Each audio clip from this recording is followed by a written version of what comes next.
గడిచిన 2 సంవత్సరాలుగా తెలంగాణ రాష్ట్రంలో కాంగ్రెస్ పార్టీ అధికారంలోకి వచ్చిన తర్వాత ఆనాడు ఎన్నికల్లో చాలా మాటలు చెప్పి అధికారంలోకి వచ్చిన తర్వాత 6 గ్యారెంటీలు అమలు చేస్తామని చెప్పి 420 హామీలు అమలు చేస్తామని చెప్పి అదేవిధంగా రైతులకు 2 లక్షల రుణమాఫీ చేస్తామని చెప్పి రకరకాల డిక్లరేషన్ల పేరు చెప్పి అధికారంలోకి వచ్చిన ఈ 2 సంవత్సరాల్లో కాంగ్రెస్ పార్టీ ఒక్కటంటే ఒక్క పని చేయలేదు. ఇది 3వ సంవత్సరం ప్రారంభమైంది వీళ్ళ పరిపాలన. కాబట్టి ఇక వచ్చే రోజుల్లో కూడా వీళ్ళు ఏం చెయ్యరు అని చెప్పి నిర్ధారించుకొని వీళ్ళని నమ్మి మోసపోయినాం, వీళ్ళని నమ్మి ఆగమైనం. ముఖ్యంగా చెన్నూరు అసెంబ్లీ నియోజకవర్గంలో మంత్రి గారు వివేక్ గారు ఎమ్మెల్యే గెలిచి వారు మంత్రి అయినరు. వారు చెప్పినటువంటి ఒక్క హామీ నిలబెట్టుకోలే, కాంగ్రెస్ పార్టీ చెప్పింది నిలబెట్టుకోలే, సొంతంగా వారు చెప్పింది నిలబెట్టుకోలే. వారు 45,000 ఉద్యోగాలు ఇస్తామన్నారు. 2 ఏళ్ళు దాటి 3వ సంవత్సరం ప్రారంభమైంది. వారింట్లో వాళ్ళ కొడుకు ఎంపీ ఉద్యోగం వచ్చింది, ఆయనకు మంత్రి ఉద్యోగం వచ్చింది, వాళ్ళ అన్నకు బెల్లంపల్లి ఎమ్మెల్యే ఉద్యోగం వచ్చింది, వాళ్ళ బంధువు గడ్డం ప్రసాద్ గారికి స్పీకర్ ఉద్యోగం వచ్చింది. కానీ చెన్నూరు నియోజకవర్గంలో ఒక్క పిల్లగానికి కూడా ఉద్యోగం రాలేదు ఈ 2 ఏళ్లలో. అదేవిధంగా అగ్రికల్చర్ మినీ యూనివర్సిటీ తెస్తా అన్నాడు చెన్నూరుకు, స్కిల్ డెవలప్మెంట్ సెంటర్లు పెడతా అన్నారు, పెద్ద పరిశ్రమ చెన్నూరులో పెడతా అన్నాడు. అమేధిలో రాహుల్ గాంధీ కోసం ఉత్తరప్రదేశ్లో ఒక పెద్ద పరిశ్రమ పెట్టి వాళ్ళను మెప్పించి ఒప్పించుకొని తాయిలాలు ఇచ్చి అక్కడ పరిశ్రమ పెట్టి ఆయన మంత్రి పదవి తెచ్చుకున్నాడు తప్ప చెన్నూరులో పరిశ్రమ పెట్టలే. అదే మనము పెద్దలు కేసీఆర్ గారి ఆశీర్వాదంతో అన్న కేటీఆర్ గారి సహకారంతో చెన్నూరు అసెంబ్లీ నియోజకవర్గంలో మందమరి దగ్గర 500 కోట్లతోని పామాయిల్ ఫ్యాక్టరీ తీసుకొచ్చినాం. దానికి అన్నగారు వచ్చి భూమి పూజ చేసిర్రు. ఈ మంత్రి గారు పట్టించుకోకపోవడం వల్ల ఆ పరిశ్రమ కూడా చెన్నూరు నుంచి వెళ్ళిపోయింది. అంటే వారు చెప్పినటువంటి ఒక్కటంటే ఒక్క హామీ నిలబెట్టుకోలే. ఆనాడు కాళేశ్వరం బ్యాక్ వాటర్తోనే ఏదో ఇబ్బంది అవుతుందని ముంపు గ్రామాల ప్రజల్ని 26 గ్రామాల్లో 3 మండలాల్లో జైపూర్లో, చెన్నూరులో, కోటపల్లిలో రెచ్చగొట్టిండు. 3,600 ఎకరాల భూములు ప్రభుత్వంతో కొనిపిస్తామన్నాడు, కరకట్టలు కట్టిస్తామన్నాడు. మరి తట్టెడు మట్టి కూడా దొరకలేదా ఆయనకు, లేకపోతే సిమెంట్ దొరకలేదా, మేస్త్రీలు దొరకలేరా, కరకట్ట పని మొదలు పెట్టలే. మరి ప్రభుత్వంలో లక్షల కోట్ల బడ్జెట్ ఉంది, 2 సంవత్సరాలు అయిపోయింది, 3వ సంవత్సరం 3 బడ్జెట్లు పెట్టిన తర్వాత కూడా చెన్నూరు నియోజకవర్గంలో ఒక్క ఎకరం ముంపు భూమి కూడా ఇవాళ కొనిపియలే.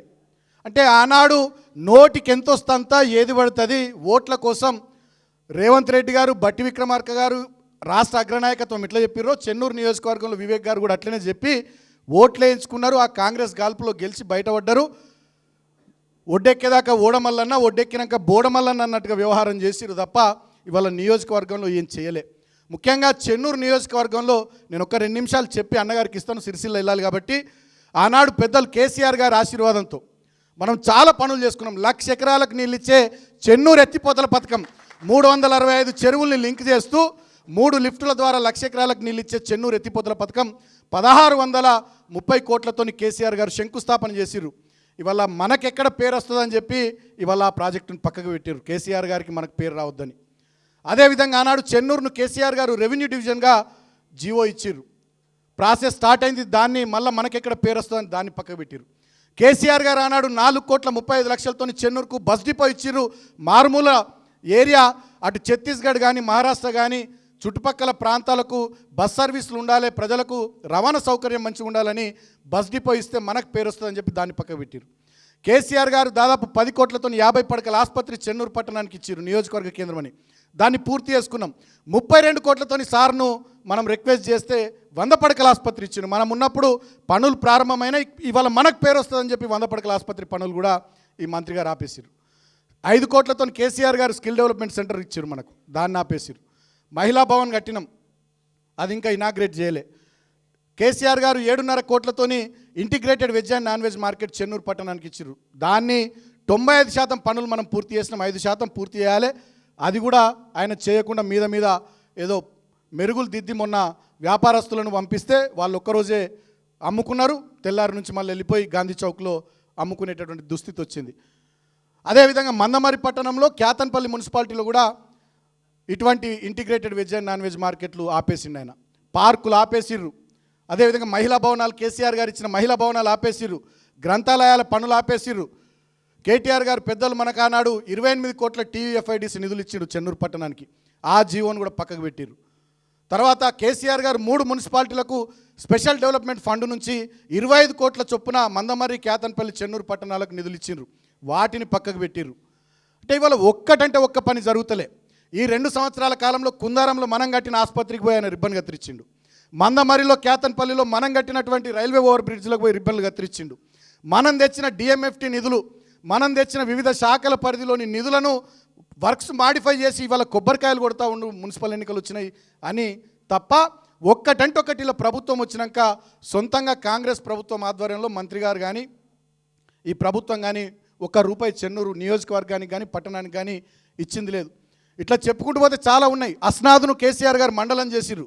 అది మారుమూల ఏరియా, ఫోకస్డ్గా పని జరగాలి కాబట్టి 30 గ్రామాలున్న చెన్నూరు మండలం ఇంకో కొత్త మండలం రావాలి, దాంట్లోనే అస్నాద్ మండలం చేస్తే ఆ మండలాన్ని ఆపేసిర్రు మంత్రి గారు. కోటపల్లి మారుమూల మండలం, అది నక్సలైట్ ప్రభావిత మండలం, పక్కకే ఛత్తీస్గఢ్ మహారాష్ట్ర ఉంటాయి, ప్రాణహిత ఒడ్డున ఉంటుంది, 31 గ్రామాలు ఉన్నాయి. అక్కడ కూడా వెలుతురు రావాలి, అభివృద్ధి కావాలని చెప్పి పారిపల్లి మండలాన్ని కేసీఆర్ గారు ఇస్తే ఆ పనిని కూడా ఈ మంత్రి గారు ఆపేశారు. అంటే ఓట్లేసి నమ్మి మీకు అండగా నిలిచి ఆశీర్వాదం ఇచ్చిన చెన్నూరు ప్రజల నెత్తిమిది వల్ల ఈ మంత్రి గారు శటగోపం పెట్టిండు తప్ప ఒక్కటంటే ఒక్క పని చేస్తలేడు. ఇక ఇవన్నీ చూసిన తర్వాత రాజిరెడ్డి గారు కానీ మైదం రవణ కానీ కాంగ్రెస్ పార్టీలో ఆనాడు సీనియర్ నాయకులు ఉండి ఆనాడు కాంగ్రెస్ పార్టీ గెలుపు కోసం ఈ నియోజకవర్గంలో పనిచేసినటువంటి వాళ్ళంతా కూడా ఇక దీంట్లో ఉండి లాభం లేదు, 3వ సంవత్సరం స్టార్ట్ అయింది, తిప్పికొడితే ఇంకొక సంవత్సరం అయితే ఎవరికి ఎవడినాడు, ఇక అన్నం ఉడికిందా లేదంటే గంజులో చేయబెట్టి తిప్పాల్సిన అవసరం లేదు, 2 మెతుకులు చూస్తే అర్థమవుతుంది అన్నట్టుగా వీళ్ళ ప్రవర్తన, వీళ్ళ పద్ధతి అర్థమైంది. వీళ్ళు ఏం చేయరు, మళ్ళీ చెన్నూరుకు కేసీఆర్ నాయకత్వమే రావాలి, ఈ గులాబీ జెండా ఎగరాల చెన్నూరులో, మళ్ళీ రాష్ట్రమంతా కేసీఆర్ గారి గాలి, బీఆర్ఎస్ గాలి రావాలి, దానికి ఈశాన్య ప్రాంతమైనటువంటి చెన్నూరు నుంచే శ్రీకారం చుట్టాలని చెప్పి వాళ్ళ అధికార పార్టీలో వాళ్ళకి అన్ని అవకాశాలు ఉండగా కూడా 3 సంవత్సరాల కాలం ఉండగా కూడా వీళ్ళతోనేం కాదు, వీళ్ళు ప్రజలకు ఏమి చెయ్యరు, ఈ ప్రాంతానికి ఏం చేయరని చెప్పి ఆలోచనతో ఇవాళ కాంగ్రెస్ పార్టీకి రాజీనామా చేసి ఇవాళ మన పార్టీలోకి వచ్చినటువంటి మాజీ జడ్పీ వైస్ చైర్మన్ రాజిరెడ్డి అన్నకు, అదేవిధంగా మైదం రవణకు, సోదరుడు సతీష్కు, ఇంకా చాలామంది ఉన్నారు. అదేవిధంగా కేతన్పల్లి మున్సిపాలిటీ నుండి వచ్చిన సోదరుడు మా వంశీకి, తర్వాత రఘు గారికి, నగేష్ గారికి, తర్వాత ఇతర హరీష్ గారికి, ఇతర చాలామంది చేరుతూ ఉన్నారు. అందరికీ కూడా అన్నగారు ఉపన్యాసం తర్వాత కండువాలు కప్పిస్తాము. అందరికీ హృదయపూర్వకంగా స్వాగతం పలుకుతూ మీ అందరితో నేను కోరేది ఒక్కటే, మనమంతా ఒక కుటుంబం, ఇది గులాబీ కుటుంబం, కొత్త పాత అనే తేడా లేకుండా అందరం కలిసికట్టుగా పనిచేద్దాం.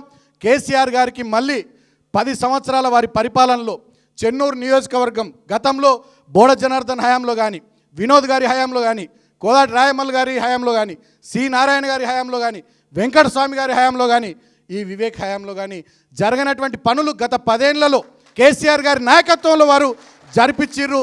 అయిందేదో అయిపోయింది, ఏదో గాల్పులో మొన్న అట్లా జరిగింది. కానీ మళ్ళీ చెన్నూరులో గులాబీ జెండా ఎగరేసి కేసీఆర్ గారికి కానుక ఇచ్చే విధంగా రాబోయే రోజుల్లో మనమంతా కలిసికట్టుగా పనిచేసుకుందామని, ముఖ్యంగా వచ్చే మున్సిపల్ ఎన్నికల్లో చెన్నూరు మున్సిపాలిటీ మీద, కేతన్పల్లి మున్సిపాలిటీ మీద గులాబీ జెండా ఎగరేసి కేసీఆర్ గారికి, కేటీఆర్ గారికి కానుక అందించే విధంగా మనమంతా కష్టపడదామని, అందరం కూడా సోదరులం అందరం కూడా కలిసికట్టుగా సమన్వయంతో పనిచేసుకుందామని చెప్పి మీ అందరికీ హృదయపూర్వకంగా తెలియజేస్తూ, ఒక్క విషయం అన్నగారు మాట్లాడే ముందు నేను చెప్తా ఉన్నా. ఇందాక అన్నగారు లోపల మాకు చెప్పిర్రు, అయితే ఈ మున్సిపల్ ఎన్నికలకు సంబంధించి పార్టీ తరపున అబ్జర్వర్స్ను పంపిస్తారట, హైకమాండ్ నుంచి కోఆర్డినేటర్స్ను పంపిస్తారట, అన్ని రకాల సర్వేలు చేసి వార్డుల వారీగా ఎవరు బాగుంటారు, ఎట్లా బాగుంటారు, అక్కడ ఉండేటటువంటి సోషల్ కంపోజిషన్ కానీ, మంచి చెడ్డ కానీ అన్నిటిని చూసుకొని పకడ్బందీగా టికెట్ల కేటాయింపు కానీ, ప్రచారం కానీ, పనితీరు కానీ ఉంటుంది.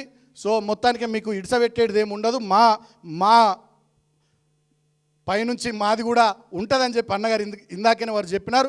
డెఫినెట్గా అధిష్టానం ఒక కన్ను మన మీద పెడితే వాళ్ళ ఆశీర్వాదం మనకుంటే ఇంకా మంచిదే. అబ్జర్వర్స్ ఎవరు వస్తారో, కోఆర్డినేటర్స్ ఎవరు వస్తారో వాళ్ళతో కూడా మనం సమన్వయం చేసుకుని 2 మున్సిపాలిటీల్లో పనిచేసుకోవాల్సినటువంటి బాధ్యత మనందరి మీద ఉంటుందనేటటువంటి విషయాన్ని మీ అందరికీ కూడా తెలియజేస్తూ, ఇప్పటికే మీరు బ్రహ్మాండంగా కన్నీరు పెడుతున్నటువంటి చెన్నూరు, కన్నీరు పెడుతున్నటువంటి కేతన్పల్లి అని చెప్పి మన హయాంలో జరిగిన పనులు, ఇప్పుడు ఏం జరగని తీరు, ఇప్పుడు ఏం చేయనటువంటి విధానాన్ని ప్రజలకు వివరిస్తూ ఇల్లు మీరు తిరుగుతూ ఉన్నారు. మీరు తిరుగుతూ ఉంటే మంత్రి గారు భయపడి ఎన్నడూ లేడు, వరుసగా 4 రోజులు నియోజకవర్గంలోనే ఉన్నాడు, అంతటా తిరుగుతూ ఉన్నాడు.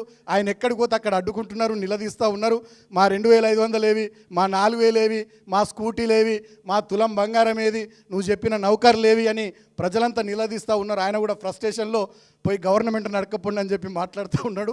సో అట్లా మీరు మంచిగా ప్రచారం చేస్తూ ఉన్నారు. ఇదే ఉత్సాహాన్ని రాబోయే రోజుల్లో కొనసాగిద్దామని మీ అందరికీ పేరు పేరున తెలియజేస్తూ ఇవాళ అన్నగారికి సిరిసిల్లలో కార్యక్రమం ఉంది. అన్న దయచేసి మీరు కొంచెం మమ్మల్ని మన్నించాలి, చాలా ఆలస్యమైంది, ఏమనుకోవద్దు. మా వాళ్ళు అక్కడికి వెళ్ళి మారుమూల ఛత్తీస్గఢ్ మహారాష్ట్ర సరిహద్దు నుండి ప్రొద్దున బయలుదేరి ఈ చలికాలంలో కొంచెం ర్యాలీగా అక్కడి నుండి రావడం వల్ల కొంత ఆలస్యమైంది. ఆలస్యానికి మన్నించాలని కోరుతూ మీ ఆశీర్వాదం ఎప్పుడూ మా చెన్నూరు నియోజకవర్గం పార్టీ మీద, మా ప్రజల మీద, మా ప్రాంతం మీద ఉండాలని కోరుతూ